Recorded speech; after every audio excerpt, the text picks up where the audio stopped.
हमें आपसे कुछ नहीं चाहिए, हमें आपकी फिल्में नहीं चाहिए, लेकिन जो हम खुद करते हैं आप हमारे एक्नॉलेजमेंट क्यों नहीं हमें देते हैं? मुझे इनकी फिल्में, मैं जो खुद फिल्में डायरेक्ट करती हूँ, उनको सुपरहिट फिल्मों को ये फ्लॉप घोषित करते हैं। मुझ पे 6 केसेस क्यों डाले गए? क्यों मुझे जेल में डालने की कोशिश की गई? और मुझे इनके जो चमचे जर्नलिस्ट हैं, वो सुशांत जैसे लोगों पे जो ब्लाइंड आइटम्स लिखते हैं कि वो साइकोटिक है, न्यूरोटिक है, एडिक्ट है। संजय दत्त की एडिक्शन तो आपको बहुत क्यूट लगती है। वो लोग मुझे मैसेज करते हैं कि तुम्हारा बहुत डिफिकल्ट टाइम है, तुम ऐसा वैसा स्टेप मत उठा लेना। ऐसा क्यों कहते हैं मुझे? ये क्यों मेरे दिमाग में डालना चाहते हैं कि आप सुसाइड कर लीजिए? तो ये सुसाइड थी कि ये प्लान मर्डर था? लेकिन सुशांत की गलती यही है कि वो उनकी बात मान गया। उन्होंने कहा तुम वर्थलेस हो, वो मान गया। उसने he didn't remember what his mother told him. उन्होंने कहा कि तुम्हारा कुछ नहीं होगा, वो मान गया।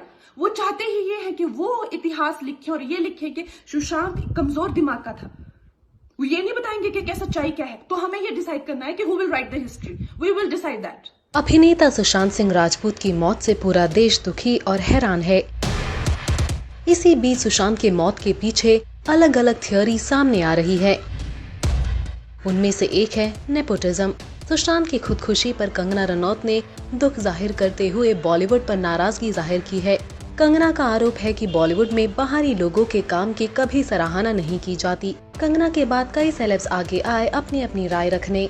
विवेक ओबरॉय ने बॉलीवुड के लिए खुला पत्र लिखा है। उन्होंने ट्वीट करते हुए लिखा, सुशांत सिंह राजपूत के अंतिम संस्कार में शामिल होना मेरे लिए मार्मिक था। काश मैं अपना अनुभव उनसे शेयर कर पाता और उनका दर्द कम कर पाता। मेरा अपना सफर भी दर्द भरा रहा है।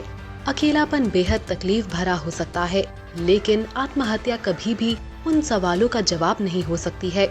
काश वो अपने परिवार, अपने दोस्तों और उन फैंस के बारे में सोचा होता जो आज इस बड़े नुकसान को महसूस कर रहे हैं। उसने एहसास किया होता कि लोग उसकी कितनी परवाह करते हैं।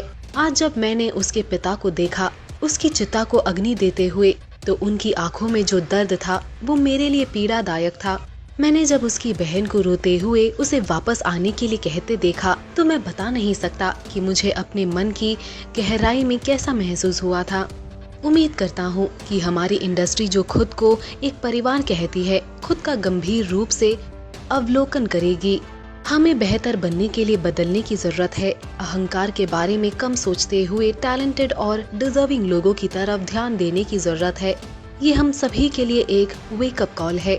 मैं मुस्कुराते रहने वाले सुशांत को हमेशा मिस करूंगा। मैं दुआ करूंगा कि ईश्वर वो सारा दर्द ले ले जो तुमने महसूस किया है मेरे भाई। उम्मीद है कि अब तुम एक बेहतर जगह पर होंगे। शायद हम लोग तुम्हें डिजर्व ही नहीं करते थे। वही एक्ट्रेस और बिग बॉस 13 की कंटेस्टेंट रह चुकी कोयना मित्रा ने बॉलीवुड को जमकर लताड़ लगाई कि इंडस्ट्री में भेदभाव होता है। कोयना मित्रा ने रिपोर्टेडली कहा, सुशांत शानदार शख्स थे, गुड लुकिंग एक्टर थे और अच्छी फिल्मों के साथ सफल हुए थे। मैंने एक बयान पढ़ा कि उन्हें आउटसाइडर के तौर पर ट्रीट किया जाता था। उन्हें पार्टियों और शादियों में नहीं बुलाया जाता था। कई लोगों ने इसका अनुभव किया है। सुशांत ऐसे पहले नहीं थे। जो लोग सुशांत की मौत पर शोक व्यक्त कर रहे हैं, वे उनका मजाक उड़ाते थे क्योंकि वो टीवी स्टार थे। हमारी इंडस्ट्री में डिस्क्रिमिनेशन होता है। अगर आप फैशन इंडस्ट्री से है तो मॉडल्स कुछ नहीं करते, लेकिन अगर आप टीवी इंडस्ट्री से है तो लोग कहते हैं कि तुम्हारा स्टैंडर्ड नहीं है।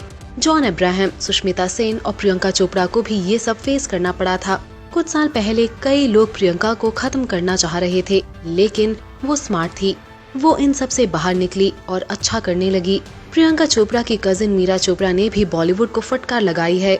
मीरा चोपड़ा ने फेसबुक पोस्ट लिखकर बॉलीवुड के लोगों पर निशाना साधते हुए लिखा, हम एक ऐसी इंडस्ट्री में काम कर रहे हैं जो बहुत ही क्रूर, ठंडी और बेरहम है। हम सभी जानते हैं सुशांत लंबे समय से परेशान चल रहे थे, लेकिन किसी ने मदद नहीं की। उनके दोस्त, करीबी लोग, वो निर्देशक और निर्माता कहाँ हैं जिनके साथ वो काम कर चुके थे? क्यों कोई नहीं आया और उसने उनकी मदद की?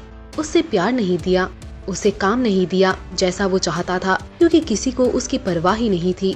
मुझे कहने के लिए माफ करिएगा, लेकिन किसी को कोई फर्क नहीं पड़ता है आपके साथ क्या हो रहा है। दिग्गज रेसलर बबीता फोगट ने नेपोटिज्म के खिलाफ आवाज उठाते हुए करण जौहर पर निशाना साधा है। बबीता ने एक ट्वीट में लिखा, अब समय आ गया है फिल्म इंडस्ट्री को चुनिंदा परिवारों की गिरफ्त से बाहर करवाया जाए। सभी देशवासियों को एकजुट होकर भाई भतीजावाद करने वालों की फिल्मों को देखना बंद किया जाए। नहीं तो फिर पता नहीं कितने छोटे शहरों से गए लोगों को अपनी जान देकर इसकी कीमत चुकानी पड़ेगी। करण जौहर कौन है? क्या गंदगी फैला रखी है इसने फिल्म इंडस्ट्री में? इसकी बपौती है क्या? फिल्म इंडस्ट्री इसको मुंह तोड़ जवाब क्यों नहीं देते? एक हमारी शेरनी बहन कंगना रनौत है जो इसको जवाब देती है, इस गैंग की सभी फिल्मों का बॉयकॉट करो। कंगना रनौत बहन की बात मुझे काफी हद तक सही लगती है। जो लोग छोटे शहरों से आते हैं उन लोगों के साथ वहाँ इस तरह का भेदभाव होता है जो नहीं होना चाहिए। फिल्म इंडस्ट्री किसी की बपौती नहीं है। भाई भतीजावाद बॉलीवुड की सबसे बड़ी बीमारी है। मैंने खुद इसको काफी नजदीक से देखा है। वही रवीना टंडन ने बताया बॉलीवुड का काला सच दुनिया के सामने रखा। ट्विटर पर लिखा, इंडस्ट्री का मीन गर्ल गैंग कैंप है, मजाक उड़ाया गया है। हीरोज, उनकी गर्लफ्रेंड, चमचे पत्रकारों और उनकी करियर बर्बाद करने वाली फेक मीडिया स्टोरीज ने फिल्मों से निकलवाया है। कभी कभी करियर बर्बाद हो गए हैं। आपको बने रहने के लिए संघर्ष करना पड़ता है, फाइट बैक करना पड़ता है। कुछ सरवाइव करते हैं, कुछ नहीं। सुशांत सिंह राजपूत की आत्महत्या कई सवाल पीछे छोड़ गई है। सोशल मीडिया पर कई लोग बॉलीवुड में नेपोटिज्म और कैंपिंग को इसका जिम्मेदार मान रहे हैं। इन सब पर आपके क्या रिएक्शंस है? पोस्ट करिए अपने कमेंट्स।